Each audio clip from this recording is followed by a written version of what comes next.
Hello, this is Colin from Watch Off the Cuff. I'm here with Ryan from Little King Watches. You may have caught onto this video from Ryan's YouTube channel. We posted a small video there to bring you over here for a full-time or full-length talk about watches. So anyway, welcome. We said over there, I've never had a guest. You've never been a guest. Yeah. And you've never been in my little shop either. No, this is the first time. Yeah, we've been trying to do this for a while. And I have to remember, so if you've never been to the shop, then that means that I didn't meet you with repair, which is how the Milton Watch Club got started, but I met you through Milton Watch Club, so I don't even know how you ended up coming to Milton Watch. How did that happen?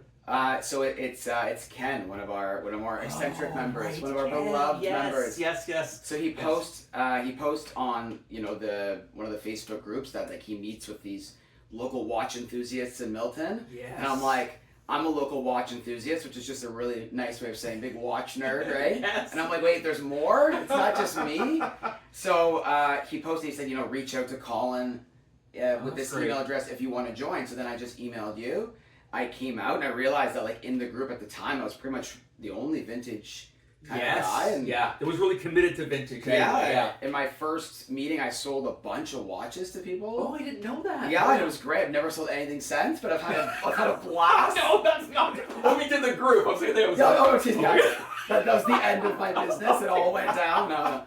I felt bad because I bought my first vintage watch in a long time from Ramon last meeting.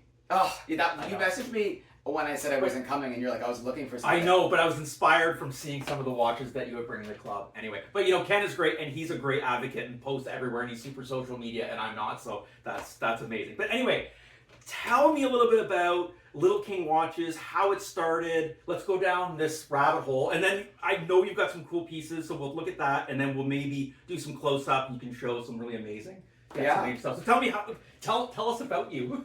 Yeah, so I got into watches basically from people that I worked with. They had some crazy watches. So I remember someone came in and they had an AP Royal Oak. And I'm like, that's worth more than my car. This is incredible. Yes. But when you're around people that love something, you kind of start to get the bug. Yes. And so I ended up getting my first watch was a IWC Top Gun. And I loved it. And I had a one watch collection for about 10 years. Right. Then during COVID, I ended up moving to Guelph. What does the IWC Top Gun look like? It's the chronograph. It's the black ceramic chronograph. Oh, yes. Okay. Yes. Okay. Good. So one watch collection for 10 years. I moved to Guelph. It's COVID. We can't do anything. Yep. And I realized that I'm 10 minutes away from an antique mall. So I pop into this antique. It's the Aberfoyle Antique Market. Yes. So that's a cool place. Yeah. I pop in there and I start walking around and I start seeing these pocket watches and watches for $5.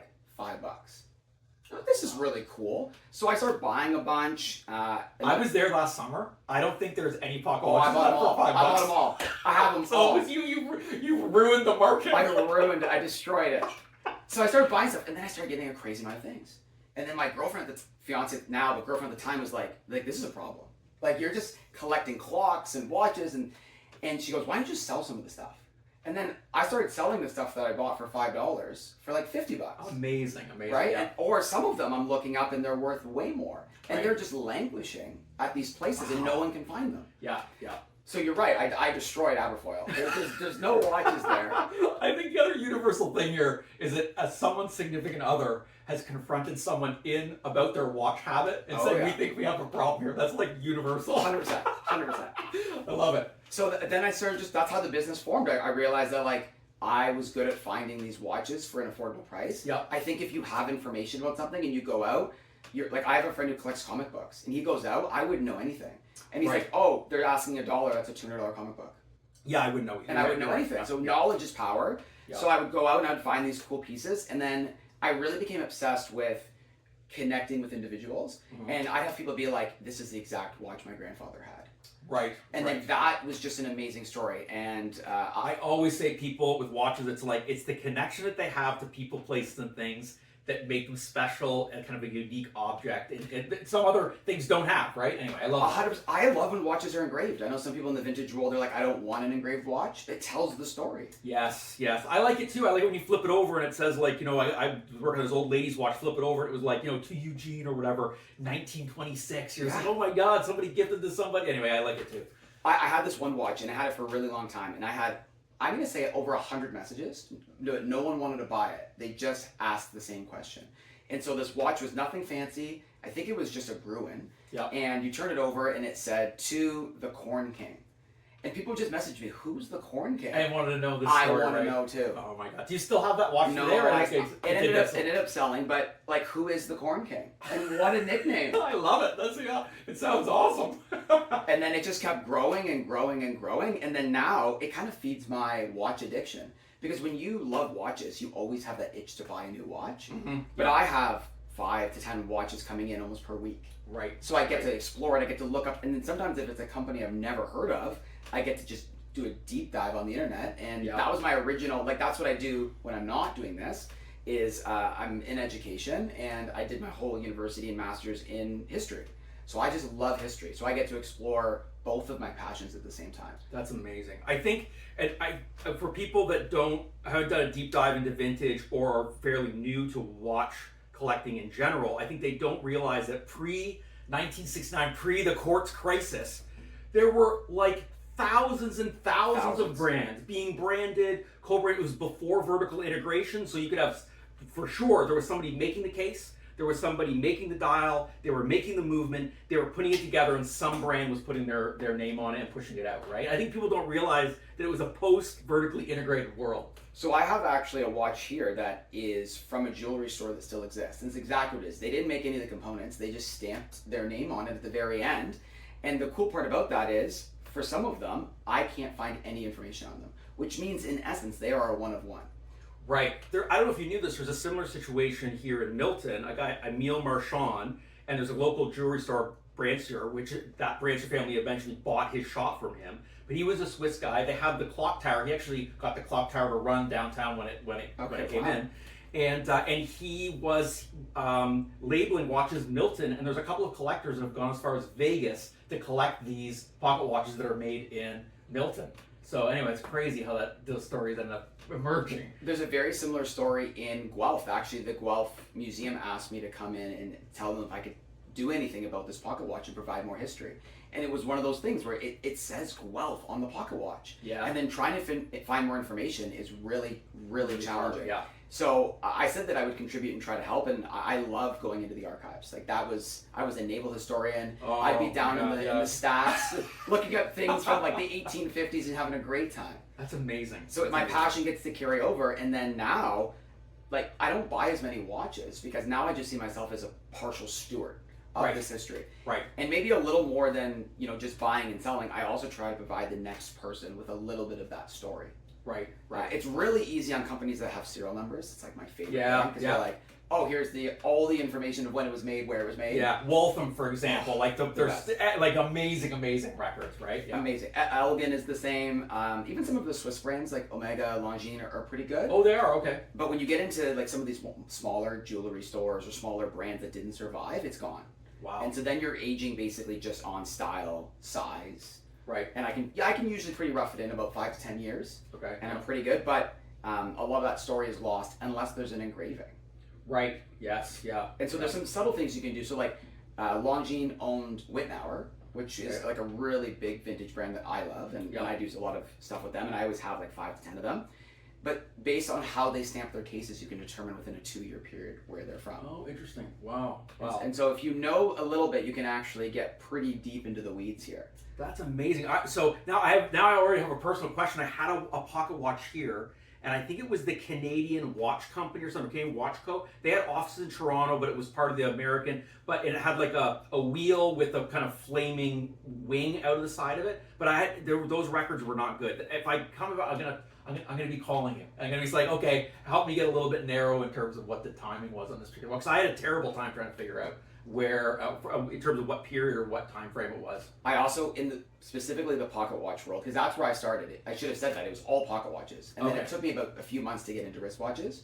But I made some amazing connections with some pocket watch watchmakers, and some of them have taken over businesses that are now over 100, 150 years old. Wow. So it's just like one watchmaker passing it on. Yes, and so they have the old catalogs, they have the old books. I have a Fusée pocket watch, and I had nothing about it. I knew it was probably English, and I knew that it was probably from the 1800s. Yep. Well, I send the information to this friend of mine, and he has the original stamp books for the case. So it was 1798, which meant that he had the reference books. Yes, yeah. That dated that all the way back to 1798, and based on the stamps on the case, he could determine the year. Wow. Well, I think we talked once in a while through the Horological Society of Canada. I get phone calls from people saying, "Hey, we have an elderly family member that worked as a watchmaker." And I think the worst thing that could happen for us that are in in the enthusiast world here, or doing business like me, like I sell watchmaking equipment, is that stuff goes in a dumpster. Oh. Like even some of these old ratty catalogs, like these things don't exist anywhere else. It's just such a shame that they don't get passed on, and people don't know what they have. We talked about this privately at another time, where some people don't know what they have, so they end up just having it go away. So public service announcement: if you have this stuff, there are people in the world that want to keep it, preserve it. I mean, that's the whole point. I mean, I think that's why the Horological Society of New York has flourished as long as it has. And why the Horological Society of Canada was created, and why we have groups to get together to try, how do we preserve this stuff and create awareness, right? History, deep history, Well, I actually have the tragedy. Like it may make us both cry on this call today. Oh, no. So you've seen some of the pocket watches already. Yes. And so I got a call from someone who probably shouldn't have had the collection. And so I don't know if they inherited it, they bought it, but they messaged me in the morning and they said, "Hey, I got these 20 pocket watches. Are you interested in them? If not, I'm going to be melting the cases down." And so I was out somewhere with my fiance, we were doing something, and I finally see the message around 2 o'clock, and I look at the pictures and I said, "Stop, I'll take them all. These are incredible pieces." Don't tell me it's too late. Don't tell me. He goes, "Well, I already melted the 10 gold ones down, and all that's left is the silver ones." Now, one of those silver ones was the 1798 Fuse pocket watch. Wow, yeah. So 4 of them were actually Fuses from 1850 previous. 2 of them were melted. We have a chronograph from the 1880s. We have that stop feature hacking second pocket watch from Manchester that I showed you. Yep. And so I was only able to save the silver ones. Now, oh my God, he got maybe $100, $150 worth of gold out of these cases. Right. But some of these pocket watches were worth over $2,000. In their state, and I said, like, you could have made a fortune. Yeah. But we melted them down, and so I saved movements, and so I helped these movements no longer have a home. Like their case is gone. Yes. It's like a turtle without its shell. Yeah. But I can pass them on to watchmakers who can either use those parts to bring another one back to life, or a lot of them have been collecting cases for 50 years. Right. And so they just have a plethora of cases. Oh, amazing. But it's not its original case. So there's a little sadness to that. Right. Yeah. I've never asked this question because I've had some people ask me to bring me pocket watches where either they have a movement and don't have a case, or the movement is so destroyed or rusted out that I can't save it. Is it difficult to source a case that will fit a movement? It's getting harder and harder. So if it's a precious metal case, absolutely. So it's one of the questions I get all the time. Almost none of my pocket watches have chains. People ask me, like, where are the chains? They're gone. That was the first thing to get melted. Because if you had your grandfather's pocket watch and you didn't need the chain because you're not using it, so those got melted down 50 years ago. Right. And now the cases are getting melted down with gold values fluctuating and silver values fluctuating.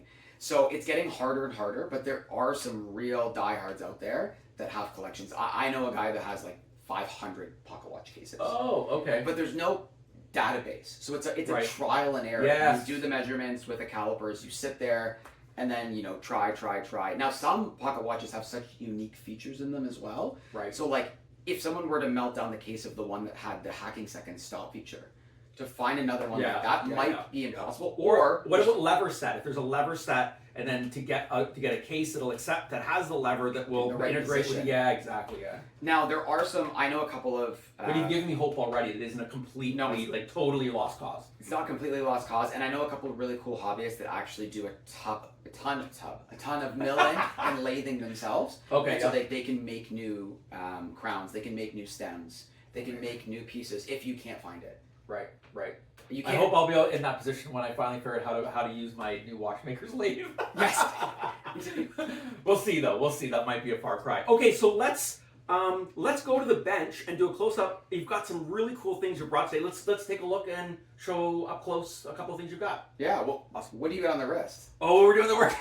We got your wrist check. Okay. So that's like a Milton. Okay, you know what? Okay, so we should do it at the bench. Okay. I don't want because I'm embarrassed. I need to run and change or something. I'm embarrassed. I'm going to keep it, but I'm going to be embarrassed today because I know you got something really cool. Okay, we're going to see you back in a second at the bench. Okay, we're at the bench. Okay, we have to do the wristwatch. Yeah. Now we have the blank screen. Okay, we got to put something in front of there. Okay, so show yours first, please. Fitbit? Not that one? Not that one. So it's my God, look at I hate that. pronouncing it, but it's a GG Lakuta. I think it's okay. Yeah. Futuramatic. So it has a power reserve indicator, the second hands, and the coolest part about it, I'm actually just gonna take it off. That's amazing. Is there is no crown because it is a back wind, which is just such a cool feature. That is so cool. And it's a bumper. So if you don't know vintage watches, it would sound broken. I'm gonna shake it. I don't know whether it'll come up on the thing. But it's just such a cool bump. Oh yeah, that's true. But it is a really neat feature if someone has never had a bumper movement. That is so cool. But it is So a absolute how set. does the setting work then when on that? So that- to set it, that's- the wind or set. How does that work then? Yeah, so I've actually seen a lot of people think that these don't work because you can spin this all day long and nothing happens. Okay. And so you actually have to push it in. And you're gonna hear a click. Oh yeah, I heard the click. And Yeah. then now when you actually spin it, it's going to Oh my goodness, that's going to change. amazing. But there's actually no wind feature. So it's you only just have bumper. to. Oh, amazing! It's So only cool. bumper, and then it has the power reserve, which actually goes up to 40 hours. Wow! Yeah. What a thing. Well, they say that Jaja LeCoultre is like the watchmaker's watchmaker, right? Like they were Yes. making movements first, everything. That's like amazing. So okay, you're ready for mine. This is ready. the worst. I've been wearing this. I wore this on Friday, and here it is Saturday. I have an SKX 009. I'm so shameful. No, it's amazing. Every watch is amazing. Well, that's good. Okay, let's see some stuff that is 100% amazing. Okay. So I pulled out some things that are pretty unique and things that you just won't see very often. And I'm hoping the complexity, but this is a vintage Lori automatic and it has just beautiful texture and layers to the dial. So not only does it have these unique lugs that I've never seen on another vintage It's watch. kind of Art Deco-y, but it doesn't. It's more organic and not as angular as you're used to seeing. It's very interesting. And there's also different layers to the dial, so it actually has different depth. And then it has like a guilloche ring just behind the numbers. You can see when you amazing. Yeah. And then it has applied rose gold numbers, which is just amazing. stunning. And then they added a red second hands just to be like a little bit sporty. I like it. I like it a lot. And That's it's amazing. And so that's actually almost modern sizing as well. So it actually fits. Like a lot of vintage watches are 30 millimeters. This one's 35, so it actually fits pretty comparable. Yep. Then if we're gonna stay maybe in that vintage kind of like 1940s feel, if you're looking for complications, well, this is an Orvin, which was an exclusive Swiss brand for Sears Roebuck. Oh, amazing. So they'll oftentimes be stamped Sears Roebuck on the inside, which is really Wow. cool. But it's a triple date. So it actually has the date wheel. So what day of the week is going to be on the outside. Then it has the month and the day in those two windows that change. It's gorgeous. And then the red one there, the red hand will actually indicate what day it is. Yep. And then you have the two pushers on the side that you have to use a pin to then change the date wheels. That's fantastic. But Wow. usually, like when you get into complications like this, you're looking at like high Swiss horology now. Yes, And you're yep. looking at very, very expensive. Yep. But these are, both of them, crazy affordable. Maybe we can get into that at the end. Sure, sure. We never talk about the affordability of vintage. That's one of the reasons I love it. Right. So then you get into, this is a Valjoux 7733 chronograph, which is actually the foundation for the 7750, Yep. which is what Omega, IWC, Breitling, almost everything is built off of. Yeah, and you're talking about vintage. Say there's nothing good. That is a modern size. That's a big watch. So it's actually, here's the sneaky part. So it's from the 60s and it has this cushion case design. You put it on a calipers, it's actually only like 35, 36 millimeters. Wears like a 40. Wow, it does. It looks so substantial. You know what? I have a real soft spot for cushion case, especially in vintage. And I think you're right because it wears large. It That wears looks large. amazing. So I have two more wristwatches to show you. So this one is cool, and we're gonna go into that history of that piece. So crazy engraved case, really ornate Art Deco dial. The hands, these cathedral hands, are just stunning. Mm-hmm. When you open this up, the dial actually has a hinge and it pops open. So it doesn't actually remove from the case. Oh, wow. Which is really cool. Now, you look at the brand, which is Germinal. You do a ton of diving and looking into it. A bunch of watch brands didn't see the legacy of their name in the way that they do today. Right. And so when a son inherited the brand in the 1930s, he changed the name. So we know that that is to his 1920s. own name? Yeah. Oh, okay, interesting. So we know Wow. that that's 1920s. Wow. But this is amazing. actually 27 millimeters wide. So it is the same size as a JLC Reverso medium. Wow. So you want to talk about like the Tank Louis craze, the JLC craze, all of this square craze, and I saw that for under $200. Wow, And that's amazing. and I've never seen anything else like it. Like it's kind of unique in its way. And then the last one that I have here is very similar to the ones that we've been looking at in this kind of guilloche or textured dial. Is an alarm watch. So you see the two crowns. And so, once again, Jakob is famous for their memo vox, and then a lot of people would do it. So you have two crowns, and I'll just demonstrate it because it's actually a lot of fun. So you wind this crown, but it actually does nothing to the watch. It just winds, there's two springs in here. So there's another spring to drive the alarm feature. Absolutely. And then if you pull this out, you actually are going to see this little red hand. Oh, that's so great. Now, normally it would be set and then the watch would move to it, but I'm actually going to go the other way. I'm going to move it to the time. Right. And you're going to hear it go off. Oh my God, that's amazing. And this would vibrate on your wrist. Like there's no way you miss this. We feel that. Oh my God, And you just stop it. Wow. Now, I only wound it about 10%. It'll actually go for about a minute and a half. Wow, that's amazing. And it is loud enough that I've had it in public and people are like, what is that noise? Because it's unique. You don't see stuff like that. Right. And also like all these, like you're like, I have to like put this on my wrist. It's like, yes, it's vintage, but it does not seem that delicate. Like that is, oh my God, look at that. Of course, I bumped the camera. It was moving a little bit there. So they're 18 millimeter lug width, which actually is like a modern size brand. I put a rally strap on this because I thought it gave it a sporty look. At that. Yep. But you can really be creative with the watches the straps that you go with. Like this has an alligator, but you could put like almost like one of these leathers on with white stitching, and all of a sudden it has a sport look. Yes. Listen, I'm a big fan for get the right strap on that watch and it can just completely change the character entirely, right? So I mean I think other people too are like, oh well, I can't afford to like change up my collection, or I have a 5 or 6 watch collection. I used to call it the spring and summer collection, where I would change all of the straps to like spring, summery, sportier stuff, and then in the winter, in the fall, I changed it all. It felt like I had two completely different collections. Anyway, 100%. Okay, so for mine, I have 5 straps for this, and they're all the quick connects. So I can just change it based on what I'm wearing. That's awesome. Okay, so let's clear these away. Sure, of course. And then we'll take a look at the pocket watches. And the one thing I will say, a lot of customers of mine love about these vintage watches, and everything I showed you for the most part so far has been under that $300 mark. That's amazing. Which, if you want to get into the vintage space, it's not a huge financial investment. Right. Which is kind of cool. Okay, so now we're going to go a little bit pocket watches. I love it. Which is kind of neat, and I'm going to try to open the case. Do you have a case opener, or is my nail strong enough? Right here. The Bergeron. Okay, I'll let you do it. You're the expert. I'm going to let you do it. Where's the... Just right here on the side. It's on this side. Now you're putting me on the spot. Oh, there it is. Well, we have to show off the skills here. Okay. Well, someone else's pocket watch. So yeah. There we go. There you go. So this is actually a pocket watch, but it's also a chronograph, which is super stunning. And it also has, if you see here, this little pin, that's what actually adjusts the time. So they had to be a little bit creative and go with an older technology, because the crown, when you push it, actually starts the chronograph. Amazing. So you can't use it to adjust the time. So you have this little push pin, which then engages the wheels that'll change the hands. time, right?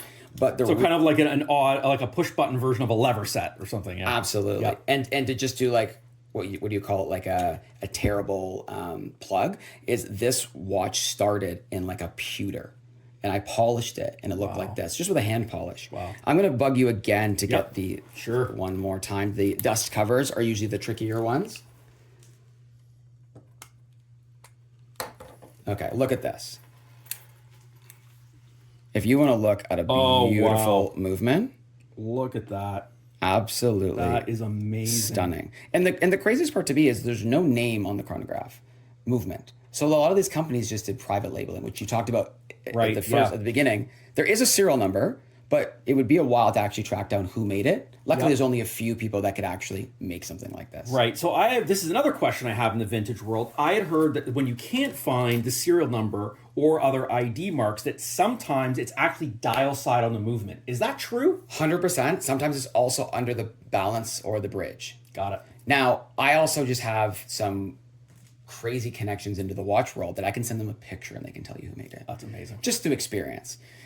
This one we talked about before, just off of camera, and I think it's a really cool story. So it says Regina, and then we all look at that and think, well, maybe that's a Canadian city, or maybe it's not. But we'd like to think so. We'd like to think it's Canadian anyway. That's exactly what this is. And so this is, I'm going to leave it secret until I flip it over, but this is an actual Swiss brand, a huge Swiss brand, that realized that through market research that the Canadian market liked things that were local.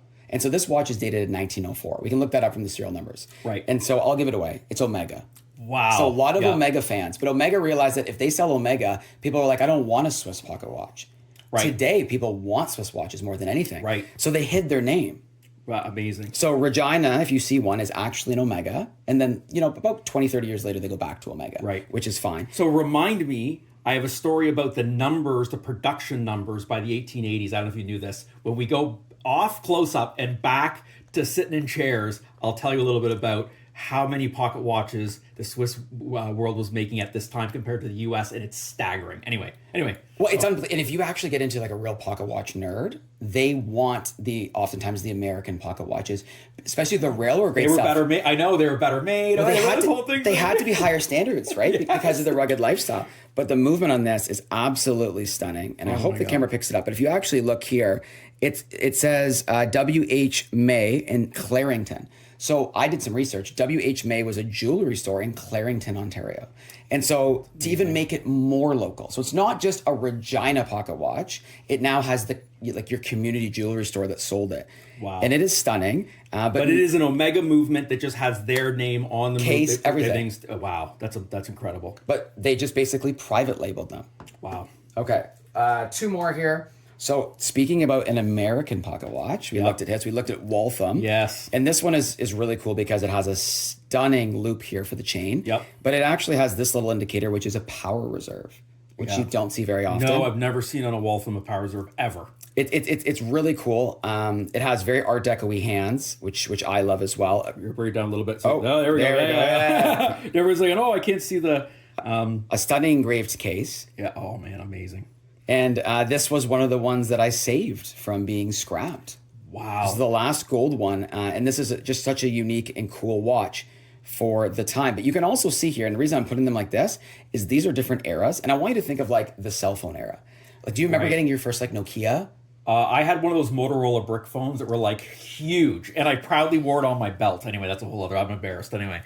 Okay, my first cell phone, right, is a Nokia that is like this size almost. It felt like. Okay, yeah. But think of like now, pocket. Like at one point, they were trying to get so small with the cell phones, and then now they're like iPads walking around. That's true. Yeah, the Motorola Razr. I think where that little tiny flip. Anyway, that's a whole cell phone thing. Every decade of pocket watches, you see they go big, small, big, small, big, small. Look at wristwatches today. They're going small again. Yeah, that's right. Yeah, that's amazing. Okay. And so this is the last one I'm going to show you. It has a bunch of really cool features on it. So it actually has, this one's from Manchester, so from England. Once again, this one was an absolute pewtery gray color when I got it. Mm-hmm. Through a quick polish, it brings the silver back. It's stunning. It has a really ornate dial. But the really cool part about it is I was so confused because it has the crown.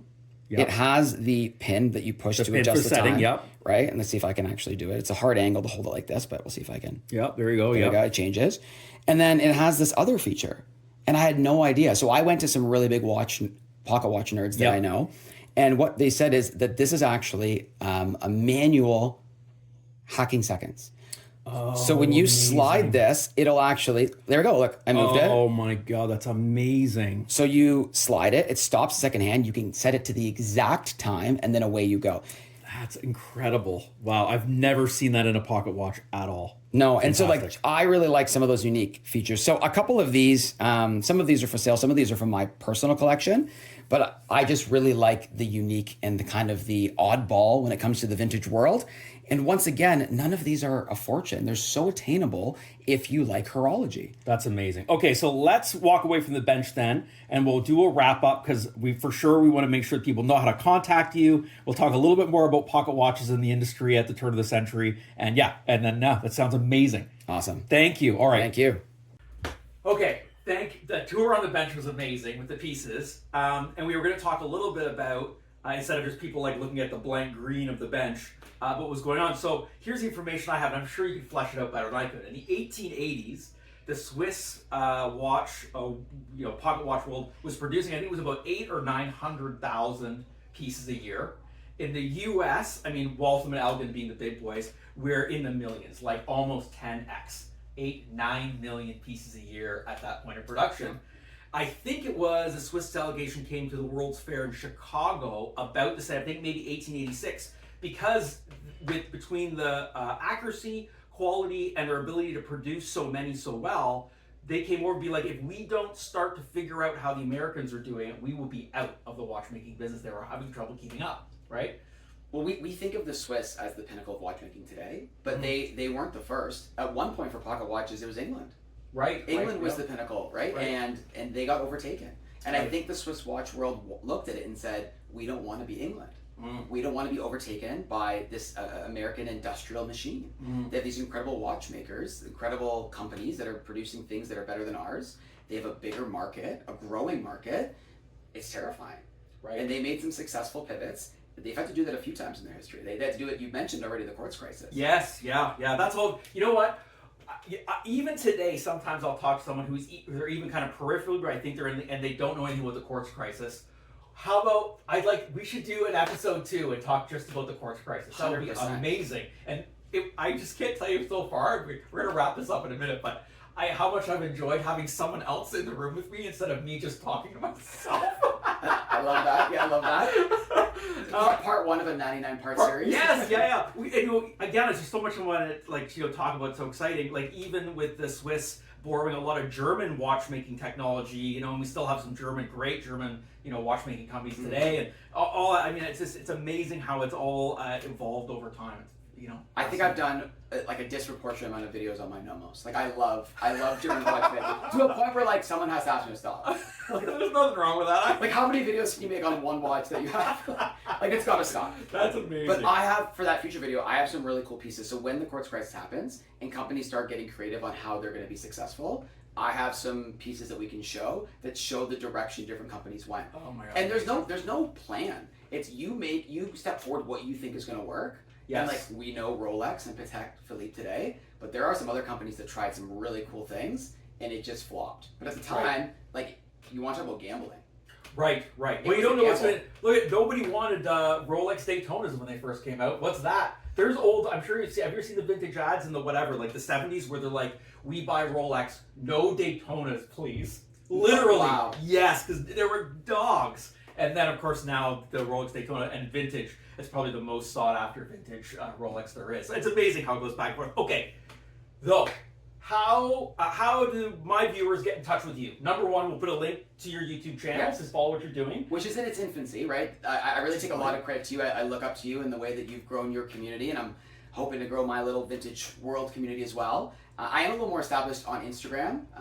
And then my website was the big launch this year. Okay. And that's been really good. So I had so many different platforms, and I had a lot of local reach, but it's how do you reach out to people and how do they see everything you have? And so I learned the hard way on how to build a website. Yeah. And it's been amazing. So littlekingwatches.com. Okay. It's kind of the base. It has everything that I have for sale, and it also has all the links to my YouTube, to my Instagram, because a lot on those platforms, I don't only just talk about the things that I have for sale. I also talk about pieces from my own collection, things that are from other people's collections, or just generally my love of vintage watches. Right, yeah. Or my modern Nomos. Or your modern Nomos. So I have had people on the vintage, or people who aren't into vintage but are looking for a unique gift. Is it very difficult, depending on how much stock you have, to find somebody a birth year watch? Yes and no. So you could be limited on company. That's the only hard part. So we were talking about a lot of the watches, we know the rough years based on style, design. The one we knew was from the 1920s because they had changed their name. If you get into some of the bigger Swiss companies, Waltham and Elgin from the US, they will have serial numbers that you can put into databases and track it. But a lot of them, I'd say 70% of the watches I have, you cannot track the specific year. Right. Which is hard. Within a 2 or 3 year. So even if someone's like, we can't guarantee it's your exact birth year, but this is the watch that a grown up was buying in the mid 1930s. You could probably do 100%. And I've also had clients that say, I'm looking for a gift, and you have 6 months. right? And in that timeline, I can find something. Oh, that's good. Now, does that timeline match budget, match style? That's a different question. But I've had people be like, you know, I'm looking for a birthday gift tomorrow. Do you have a 1958? Right, the chances are that's probably not going to work out. No, in that timeline, it won't be. But if you give me enough time, I'm pretty dedicated to doing some research, and you have some brands in mind, or at least some styling in mind, I could probably provide some options. Okay, great. Except for a member of our watch club who gave me a year, and it's been about a year now. Oh, no. And I don't know what it is about the specific year that is like, I think the watch industry took a break. Right. I think they all took a sabbatical or a siesta or whatever you want to say. Like that year, for some reason, it's wow, that's interesting. Yeah. Other than that 1 year, which I won't say because that's story year.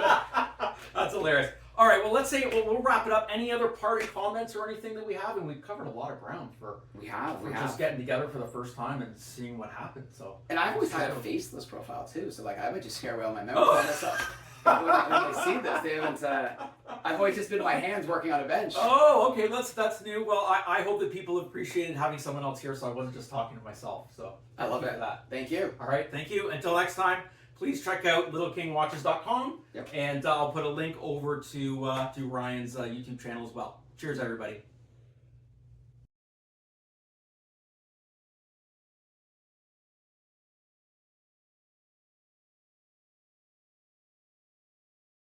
Go. Don't move. Blah, blah, blah. We're going to talk about watches. Blah, blah, blah. Perfect. All right, awesome. Hello. Yeah, good.